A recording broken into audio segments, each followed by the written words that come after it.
Эгерде 2x минус 3y барабар 4 болсо, анда 4-тün x-нчы даражасы бөлүү 8-дин y-нчы даражасы канчага барабар?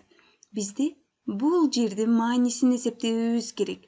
Ал үчүн бизге бул жерде жардамчы амал берилген. Анда бул жердеги маанини эсептөө үчүн кайра жазып алалы.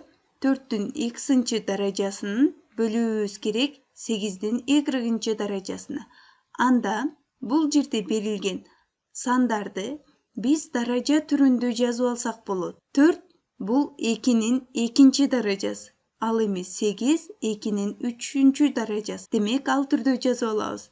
2-нин 2-нчы даражасынын x-нчы даражасы бөлүүбүз 8 бул 2-нин 3-нчы даражасы, анын y-нчы даражасы.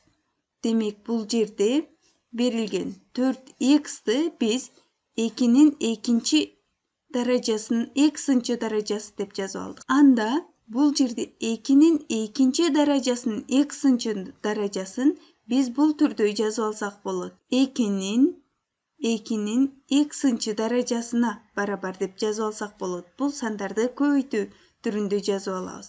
Ал эми бул жердеги 8-дин y-нчы даражасын биз 2-нин 3-нчы даражасынын y-нчы даражасы деп жазып алган болчубуз. Аны биз 2-нин 3 көбөйтүү y-нчы даражасы деп жазып алабыз. Анда бул жерде амалдын маанисин эсептөө үчүн негизинен бизде эгерде ax бөлүү ay боло турган болсо, анда бул жерде биз анын x-нчы даражасынан y-нчы даражасын кемитип салсак болот болчу. Демек, биз ошол эле амалды бул жерде дагы колдонобуз. Бул жерде дагы даражалардын негиздери алар барабар 2 берилген, демек ал 2 боюнча калат. Андан кемитебиз 2x-тан кемитүүбүз керек 3y-ты. Бул жерде бизде 2x минус 3y канчага барабар экендиги бул жерде берилген.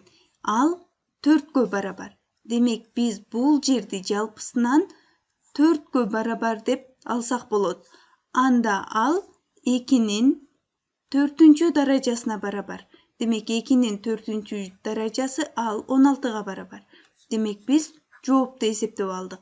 4-тün x-нчы даражасын 8-дин y-нчы даражасына бөлсө, ал 16-га барабар.